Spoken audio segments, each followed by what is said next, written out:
Good evening and welcome. Good to see so many of you here. My name is Miranda Redinger. Myself and Steve Zaffron are co-project managing the city's process for light rail station area planning. Notice that is 2 words, station area, not stationary. If we don't enunciate, it can be confusing. Tonight, our goal is to introduce you to the process, to the players. There's a lot of stuff going on here. So we would like to explain the timeline and roles, answer your questions, provide more information about how light rail can impact the neighborhoods, the city, the region, and how you can be involved in decision making. Tonight is the first community meeting. Can you hear me? Hard time? Okay. So tonight is going to be a little heavy on information because we want everybody to have a similar baseline understanding for how we got here and where we're going. Future meetings will be more fun, I promise. They will be more interactive. They will involve small group visioning, brainstorming, computer modeling, and a lot more fun stuff than just sitting here having folks talk at you. We thought a lot tonight about how to organize the agenda, about the questions that we knew were on your minds. So we're going to try to, as we go through the agenda, we're going to try to answer questions like, when is all this going to happen? Where is it going to happen? And how is it going to impact your neighborhood, your home? And like I said, how can you stay involved? All of the folks that we're going to start introducing here in just a second all have various roles. They also have tables in the lobby. They're going to introduce themselves, but they'll also be available after to speak with any of you if you want a more one-on-one time following a large group question and answer session. There's a lot of partners and stakeholders, and so this will be, for those of you that have an agenda that can follow along, we're going to start with introducing partners. Then Sound Transit is going to talk about their draft environmental impact statement, or DEIS. You will hear that acronym a lot in the next couple of months. We're going to talk more about the process for our station area planning. Specifically, that's going to be a sub-area plan for those of you who have heard of that. For those of you that haven't, we're going to explain what that means. Then we're going to talk about the study area boundaries, which are the first step in a sub-area plan. We're going to have a large group Q&A and then a small discussion in the lobby. So without further ado, Steve is going to introduce some of the folks that you'll be seeing a lot of in the next couple of years. I'd just like to start out by acknowledging the council members that are here. If you could just raise your, I see Council Member Hall, Deputy Mayor Egan, Councilmember Roberts, Councilmember Winstead, and also the Planning Commission subcommittee, who has done a lot of work so far to come up with these criteria maps that you see on the side, and ultimately a recommendation for the sub-area study boundaries. Our subgroup is in the back there. I'd like to introduce Paul Cohen, the city's planning manager, and Alicia McIntyre is a senior transportation planner in the back. So any transportation-related questions, please see Alicia.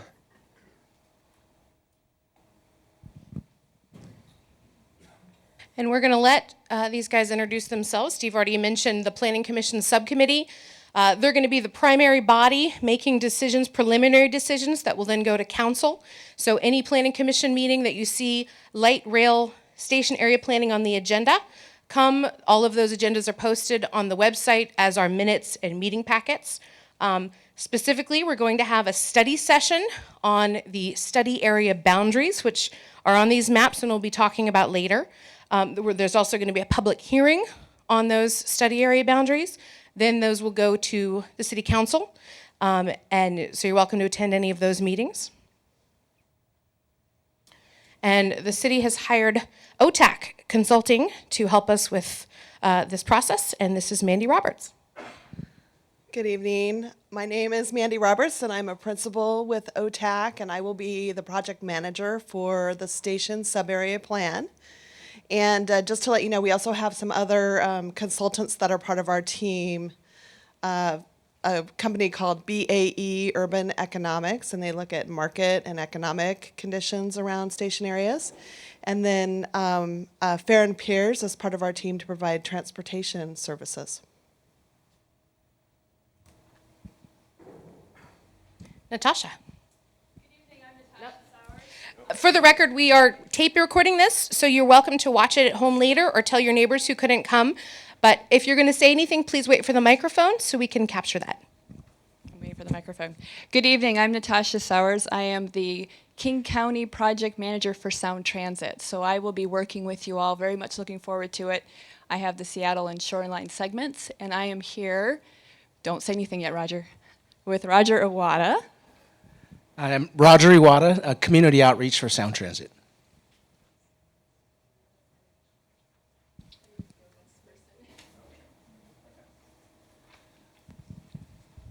Hi, my name is Brock Howell. I work for an organization called FutureWise. FutureWise is a nonprofit statewide organization that works to protect farms, forests, habitat, ensure healthy shorelines, and build great communities. And so we've worked a lot on transit-oriented communities. I spend a lot of time on that around the region and here in Shoreline. And my role will be working with organizations and people to make sure that they're connected to the process. This is a super complex process. The City of Shoreline has their process. Sound Transit has their process. There's other agencies involved too with King County Metro and so forth. So I'm going to try to make sure that everybody's connected in that process and make sure that the organizations that are here have the leadership capacity they need to do what they need to do. Thanks.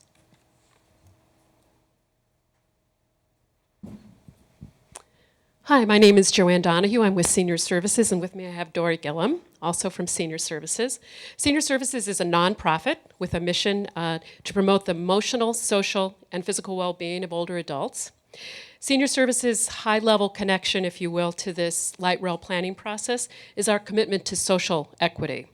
So for us, that means when there are large infrastructure investments, like in the case of light rail, we want the benefits for everybody, not just older adults, but everybody in the community. And what's nice about older adults is if you benefit them, then you do tend to benefit just about everybody else in the community. So to that end, in terms of promoting social equity, we're going to be organizing two events in this community. One on July 11th, specifically for the Korean community. The event will be in Korean. And then another one on August 7th for folks of modest means. And we'll be available afterwards at tables if people have questions.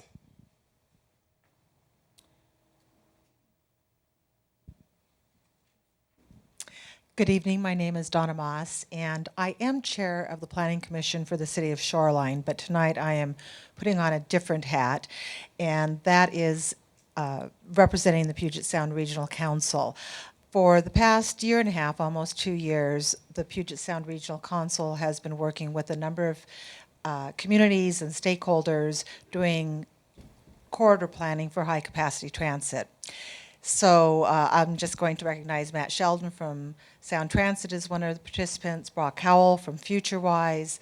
Paul Cohen, I don't see where he is, but he's the planning manager for the city, as well as some other folks that live in the city. And to give you a little bit of background, the Puget Sound Regional Council they're called the Metropolitan Planning Organization, which means that they look at a lot of information and give projections for land use, transportation corridors, economic, growth as far as jobs and people. And they had put together Transportation 2040, and after that was put out, there was a grant awarded to them that was combined with the Federal Transit Administration, the Department of Housing and Urban Development, and the Department of Ecology. And out of that grant, which was a 3-year grant, there's been a number of activities and committees and subcommittees that have been working on identifying various aspects of developing transit-oriented communities. So what I have here in my hand is a draft document that is open for public comment through, I believe it's June 7th. And out at the table that says PSRC, there are executive summaries. And I encourage all of you to get the executive summary, take a look at it, go out and take a look online. The website's on the back of the document. And share your thoughts and your opinions about, you can do it about any part. It doesn't only have to be shoreline. So I thank you for coming. Okay, and so we also have a couple of citizens groups that have formed or will form. First, we're going to introduce the 185th Station Citizen Committee, 185 SCC.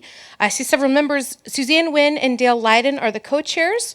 I don't see Dale. Wendy, would you like to introduce, or?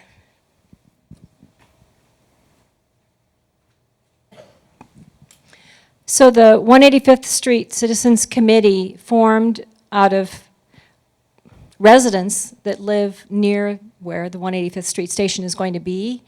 And what we're trying to do is inform as many people as possible that this is happening so that people can have a voice and participate in the actual planning process. So hope that you'll sign up so that you can receive notifications of our meetings that we have once a month here at City Hall by checking the box next to 185th Street when you signed in. Thanks. Oh, gosh. Yeah. What I would like to do, because there's so many of you, is to have you all invite all of the committee members to come to the 185th Street table when we have our breakout sessions so that you can answer people's questions and talk to people directly and introduce yourselves. That'll be a lot easier. Thanks.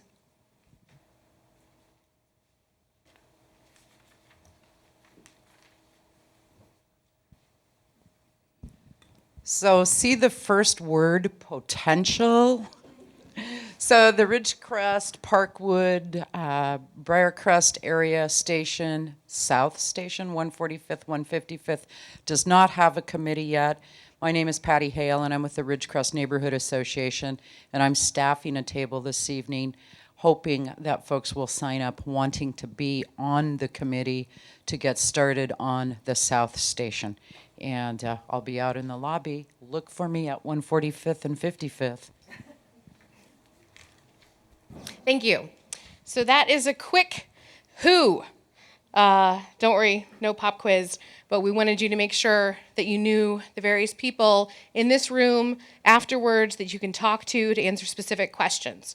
As we said, there's a lot of folks involved, but everyone more or less has a mission to make sure that everybody's involved, that everybody's informed, that everybody has a voice. So we look forward to hearing from you. I'm going to explain some other opportunities and web-based interactive tools that we'll also have. We're going to talk about some visioning workshops that are going to take place this summer, some design workshops that are going to take place this fall. So as I said, there will be a lot of opportunities to get involved, but now sort of the next thing that's happening in the sequence is the Sound Transit Draft Environmental Impact Statement. So I'm going to have Natasha and Roger explain to you what that entails. So good evening again, and I will say that I don't always talk as loud as I should, so please go like this if you can't hear me, okay? We recognize that this is the station area planning meeting, so we wanted to briefly talk about the light rail in terms of where we are in the process and what we are proposing for the cities of Shoreline, and to be able to talk about our upcoming events. So what I wanted to do was talk about the process, and we were going to then, Roger's going to talk about the upcoming public comment opportunities as well as property ownership. One of the things I always like to ask, and if you've been to a meeting before where I've talked, you'll know this question, but how many people have ridden light rail before? Great, great. We're excited to be coming to Shoreline, and we're very impressed with the number of people who care about what's happening in your Shoreline community. Go to the next slide. So where we are in the process is, in 2008, we had a vote. It was called ST2. And that vote had a majority of positive votes in the City of Shoreline to expand high-capacity transit. Part of that package was to expand what we call high-capacity transit or light rail, or it could be bus rapid transit, but to expand it north, from Northgate to Linwood. And that package and that vote that occurred, voters voted for a light rail extension, and it was proposed on I-5, and it had two stations in Shoreline at 145th and 185th. That was 2008. In 2010, we started the project, and we started it with FTA, who is not only our federal partner for what we call our environmental process, our NEPA-SEPA, but also we're looking for some grant money from them to help us fund the project. And they asked us to look at, thank you, next slide, not only the I-5 corridor, but to also look at alternative corridors and alternative modes. So in 2010, we looked at I-5, we looked at 99 Aurora, and we looked at 15th Avenue. And we looked at not only light rail, but rapid ride, bus rapid transit. And in 2011, we shared the results of that evaluation with the public. Anybody go to our open houses we had? We had several open houses. One was in Shoreline. We shared the results of that analysis, and that analysis, yes, that analysis showed that bang for the buck, basically in terms of the number of riders and the cost, I-5 was a lower impact, higher ridership, lower cost than 99 or 15th. We also, when we share that information at those meetings, were given some alternative station locations. So I talked about 145th and 185th in Shoreline.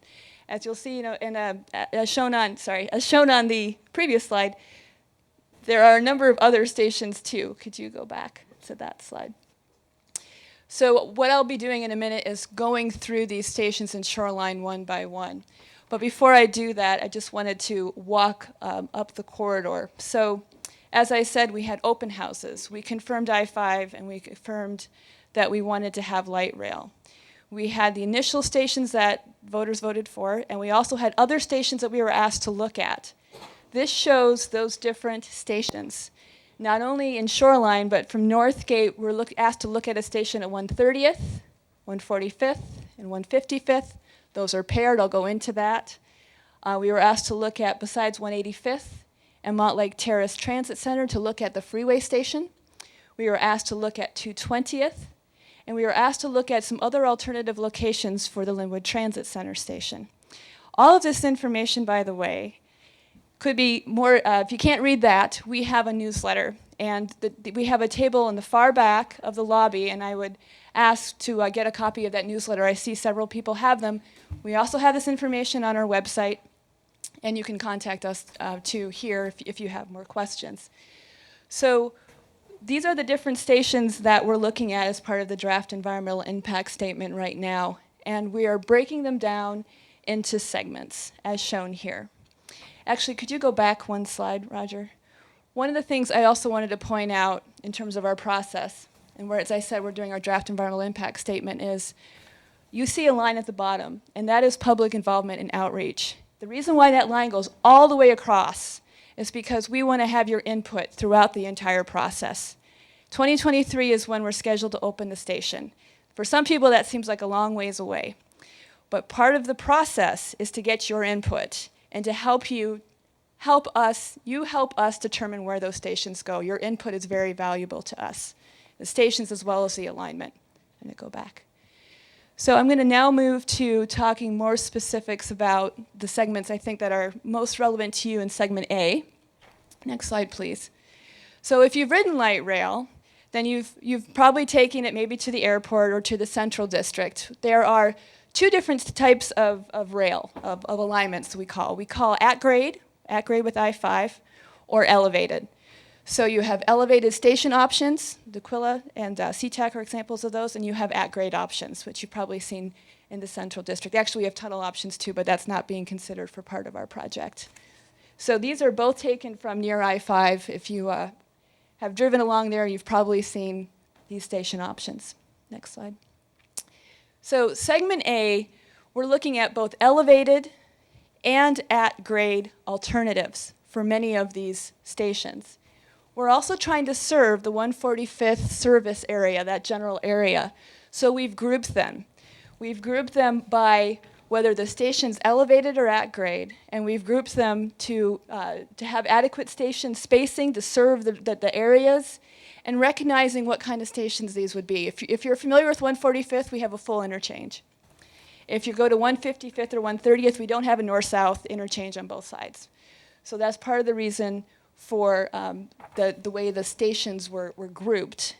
In terms of the elevated versus at grade, as is shown up here, we have alternatives that show an at grade station for 130th and an elevated station for 130th.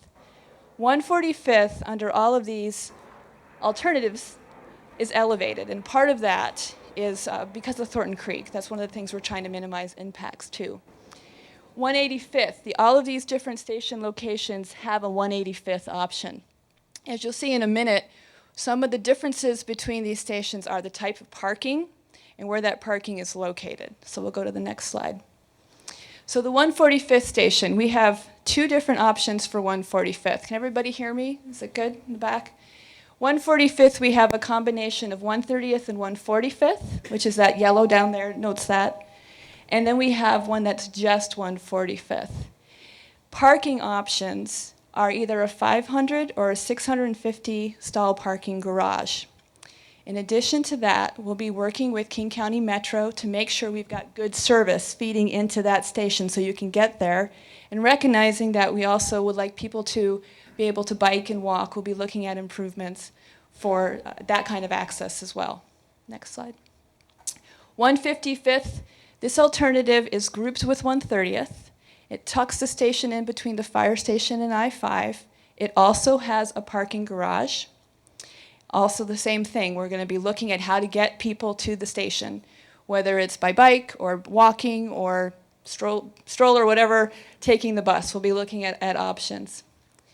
Then 185th, next one, we have an elevated as well as an at grade on the east side of I-5. I should say these are all on the east side of I-5. We have different parking options. I see you shaking your head. We've got parking structure on the east side as well on the west side of I-5, and we're also looking at a surface parking lot option. All of these options, we are trying to maximize the use of WashDOT's right-of-way. They have been very good to work with and try to coordinate how to tuck it in as much as possible into the freeway to minimize impacts to properties, recognizing that they still have to be able to do future expansion if they need to. So we're working with them on how to try to walk that line, so to speak, to minimize those impacts to properties if they will occur, and to allow them to have that ability. And the same things I said before, all of these stations we're looking at making sure people can get there by different modes as well as driving. So we talked about the EIS, the Environmental Impact Statement. Not to get into too much detail, but we actually have a National Environmental Policy Act, a NEPA, and we have a SEPA. We have a federal and a state. Two different documents, but there's one document with a state and federal process. I talked about the scoping where we came up with the different station options. We are now finishing and getting ready to publish our draft environmental impact statement. And as Roger will be talking about in a minute, we have an opportunity coming up to review that document and to comment on it. What do you think about how we did the analysis? What did we miss? What do you think should also be considered? Those are all comments that we want to hear. They'll all help inform us and provide that information to our board. That picture in the middle is discussion. What did we hear? From whom? Why? What's the context for your concerns? That'll all be factored in. And this fall, we'll be presenting the results of our draft environmental impact statement as well as your comments to our board. They will then identify what we call a preferred alternative.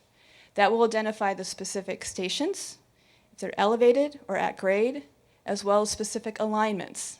Excuse me, if the alignment is elevated or at grade, and the parking, those types of things, all of those things will be identified for more analysis.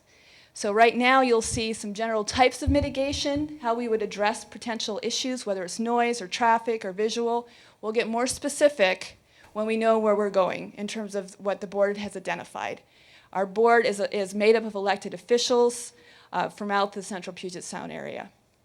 And then, hold on, I'm almost done. We finally will have a record of decision in 2015. A record of decision is where the stations are, where the location is, and the mitigation, and how we're going to address the impacts. So that is an official record that explains what we're doing, where we're doing it, and how we're addressing the impacts. Okay, next slide.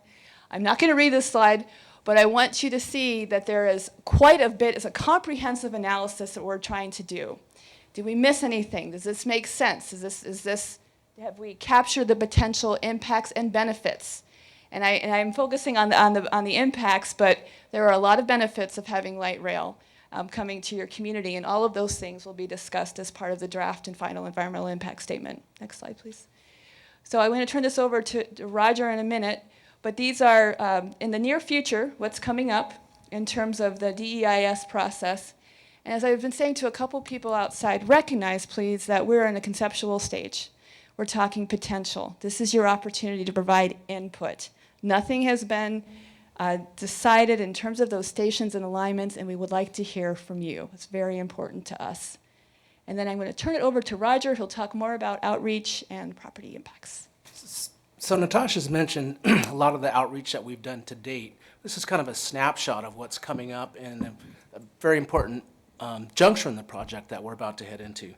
So the first thing that happens in early June is that we will send letters out. We want to send letters out to any property owners that are potentially impacted by one or more route or station alternative. We want these to go out before we publish the DEIS and before we have public meetings. So that gives us time to meet with any potentially impacted property owner, talk about the process, talk about how they're impacted, and make sure that they're well informed before we get to the public meetings. In June and July, we will hold those meetings. And in late July, we anticipate having our open house and public hearings. We'll have 4 of them, one in Shoreline, one in Seattle, one in Montlake Terrace, and one in Linwood. So there'll be plenty of opportunity. Each meeting will have the same information. So if you can't make the meeting in Shoreline, come to one of the other meetings to get the information. Also, some other outreach in July and August. We will be attending community fairs and festivals throughout the region, another way to promote the meetings and the public comment period. And in July and August, we'll conduct briefings with community groups.